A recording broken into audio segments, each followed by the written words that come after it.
livestream, unang pagkikita nating dalawa.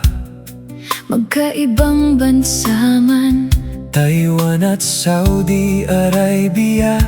ikaw ay factory worker, ako'y healthcare. Sa trabaho't pagsisikap sa tuwina. Ngunit sa simpleng pagtatagpo, Pag-ibig ay biglang sumibol sa puso't alaala.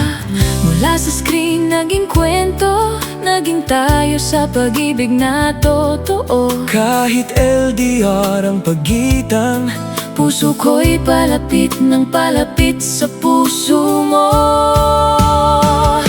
Mula TikTok hanggang altar, ikaw ang pinili ng puso ko. Taiwan man o Saudi, walang distansyang Makapaghihiwalay sa atin sinta ko. Nagmahal, nagtiwala, nagtiyaga sa bawat araw na LDR tayo. At sa susunod na buwan, pangako'y magiging kasal. Habang buhay tayong dalawa, iisang puso. Sa bawat tawag at mensahe, lalo tayong nagkalapit sa gabi't umaga. sa kabila ng pagod sa trabaho, Ikaw ang pahinga at aking ligaya. magkaibang mundo ang ginagalawan. Pero iisa ang ating pag-asa. Dahil sa pag-ibig na pinaglaban, Ngayon ay papunta na tayo sa altar, sinta.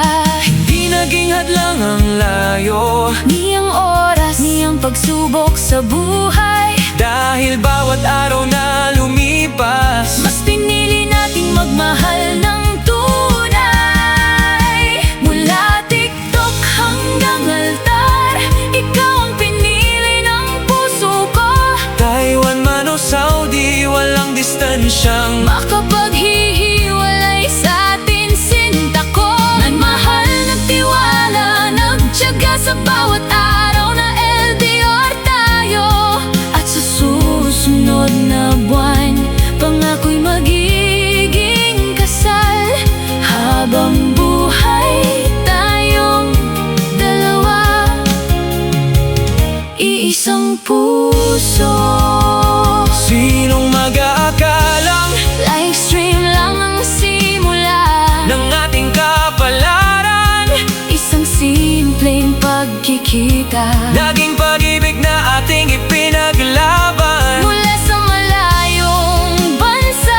hanggang sa araw ng ating panunumpaan. Sa harap ng Diyos, ikaw ang pipiliin ko, ngayon at magpakailanman.